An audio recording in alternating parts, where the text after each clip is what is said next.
I have over here all my fish food, just different brands. Don't go by the labels because I have different food inside the labels, but I'm gonna go and this is Norfin, a little bit too much, so I'll put some back. With a little bit of Hikari and take this over here carefully. Pow.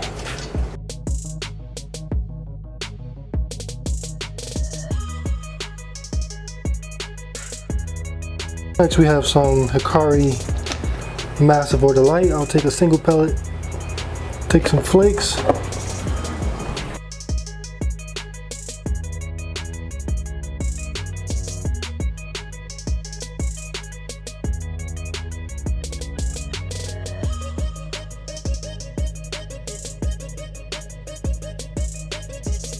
Then we have some Norfin Community.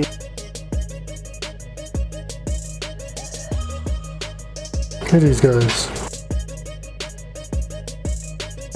And then the reef tank.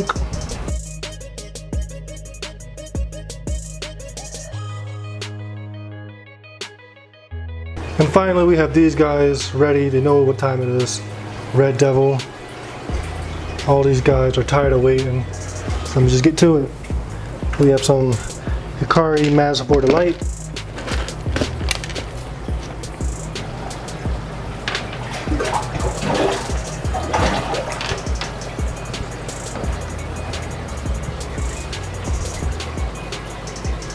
Take one of these.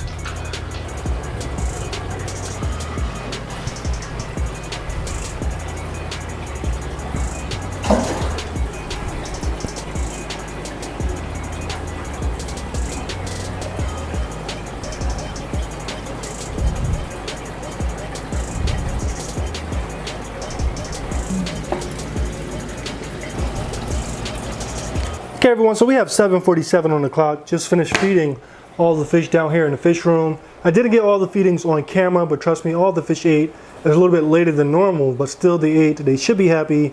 And with that taken care of, I want to give you guys a quick video sharing 2 tips to help you enhance your aquarium. Now both these tips are very easy to do. Anybody can do it. And at the same time, they benefit not just your fish inside the aquarium, they also have an aesthetic look on the tank, making it more pleasing for you, the fish keeper. So yeah, these tips, they have to do with your aquarium lights, manipulating the lights, and let me just get straight to it.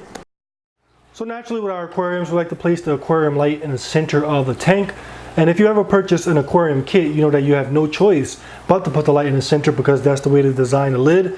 Now this is good in some cases because it allows for equal distribution of light throughout the tank, but not in all cases. So let's take a look at my 75-gallon Grow aquarium. This tank is an Aquarium 75-gallon. The width of this tank is 18 inches. And on this tank I have a strip light. It's a Marineland LED aquarium light. Now this light is pretty old. I've had it for a couple of years. And honestly, this is not my favorite light. It's not a really strong output from this light. So because of that, there's a lot of shadows in the tank. And overall, the light just really doesn't promote the colors of the fish as well as other lights in this fish room. So a simple fix to this is to simply take the light from the center of the aquarium and pull it to the front of the tank. Now immediately you notice that it creates a lot of depth in this aquarium. So first off, with my aquariums, I like to have a black background. So when you pull the light to the front, the shadow that's in the back of the light along with the background creates so much depth. Definitely looks amazing. Not only does it look amazing, that darkness in the back creates a lot of safety and just a nice retreat for the fish. You know, it's good to have in your aquarium a safe spot. So when you pull the lights to the front and you have that shadow in the back, it's definitely a nice place for the fish to go when they do feel spooked. On top of that, the light being in the front of the tank, all the power is focused in the front of the tank. So when a fish passes by in the front, you get to notice all the colors, and it definitely promotes the color and just the overall look of the fish. So before, when the light was in the center, it was pretty dull. Really couldn't notice the colors on a fish, and just I wasn't enjoying it. Pull it to the front of the tank, it creates a lot of depth in the aquarium, shows the color of the fish, and also creates a safe haven for the fish. Another simple way to enhance your aquarium is once again considering the placement of your aquarium light, but this time the distance of your light from your water level. So normally these aquarium lights are designed to sit just a couple of inches above the water level, and this is ideal in some cases because the closer the light is to the water, the more intense it is in the water. But there are some benefits to lifting the light up.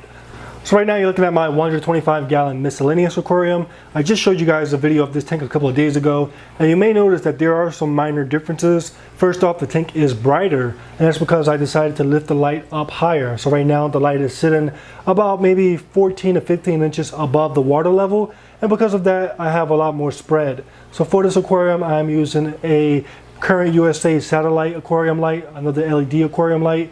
This light is about 4 inches wide, and most LED strip lights, you're not going to find them much wider than 4 inches. Now this 125-gallon aquarium is about 18 inches wide, so we have a 4-inch light on an 18-inch wide aquarium. So when you leave it directly on the aquarium, just a couple of inches above the water level, there's not really a lot of spread. The higher you lift it, of course you're going to get a lot more spread. So that's one of the benefits of lifting your aquarium light higher. You definitely get a lot more spread in your aquarium. Now I believe one of the biggest benefits of raising this aquarium light is that it expands the overall ecosystem of this aquarium.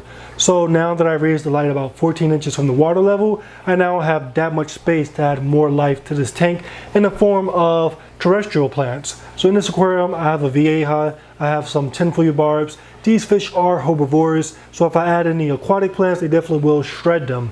But luckily for me, I have all this space above the tank, so I gotta grow some nice pothos.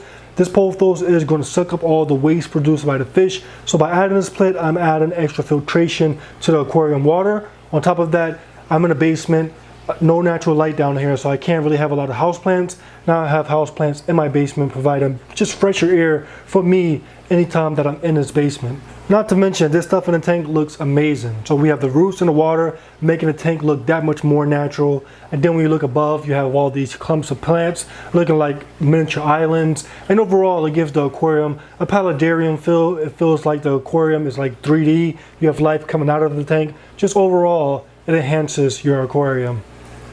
Okay everyone, and this right here is the top of my 210-gallon aquarium. This is where I first started when it comes to having these plants on top from lifting the light. This tank always had the light about maybe 13-14 inches above the water, and because of that it allows just some really nice growth with all these plants. So the other day somebody was actually asking me what type of plants that I have. So we have pothos, this little plant right here, probably one of the most easiest plants to grow in a type of setup like this, because all you have to do is take a little clipping and put it on top of the water, and the good thing is that it grows like a vine, so it doesn't really have to go up. It could go horizontal, diagonal, all these different ways, as long as it has things to climb on. So it's probably the easiest of all the plants to grow in this type of setup. I also have some lucky bamboo right here. The lucky bamboo, you definitely need the light to be a little bit taller. These guys I had to cut several times because they just keep getting so tall. So I have one right here, a few over here, pieces of lucky bamboo, and then I have some parrot feather. These little plants right here. I just added these last week, so they're not really as dominant as the other ones, but they definitely are some very cool looking plants. They really have that pine tree look to them. I have a lot of it in my pond, but hopefully I could get it growing up here because it definitely looks awesome. Now this stuff, like I said, it not only looks good, but it also benefits the water. These plants sucking up all the nitrates, all the ammonia, and all the stuff, the waste produced by the fish. So just definitely a nice addition to this tank. Look at that fish, gold morph jaguar cichlid, definitely very gorgeous fish. But yeah, plants above the tank simply because my light is lifted above. Look at another look at the jaguar. She's definitely one of my favorite fish in this aquarium. And I showed you guys the Oscar cichlid a couple of days ago. I put him in this tank. Before I put him in the tank, he got beat up by the red devil. He had a lot of scars, and this guy healed up literally in like 3 days. So you can see not a single scar, and luckily this guy is not aggressive at all. I was thinking that because he's so much bigger than all the other fish, he was gonna like become very aggressive, but so far, like I said, not the slightest ounce of aggression. Now he was aggressive toward these plants. He was actually pulling them down into the water, which of course is something that I didn't like, but hopefully the rest he won't be able to reach. But yeah, Oscar doing awesome, all the fish in this tank doing awesome. I do want to point out one of these guys. Where is he? My red Texas. Look at this. A couple of months ago I showed you guys this fish, completely black, and you can see the red coming to the stomach, and eventually he's going to be all orange and has those nice blue speckles, so he's definitely going to be an awesome fish. And I'll just finish this video off with a nice feeding of this tank. Once again, this 210-gallon aquarium, my second largest aquarium. You can't really see it too well because there's a lot of glares, but there's some pretty awesome fish. We have the Geophagus brasiliensis with some awesome scaling, the silver dollars, But yeah, my favorite in this tank is this gold morph jaguar. I was thinking that if I was able to find a male, this might become a jaguar breeding tank, but who knows? Let me just toss some food in for you guys. So let's start off with some Hikari carnivore sticks.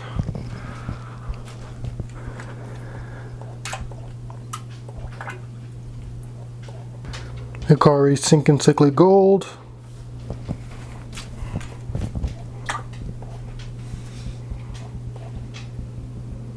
But yeah, that's the 350, and those are 2 quick aquarium tips that can help you enhance your aquarium completely free, completely easy to do.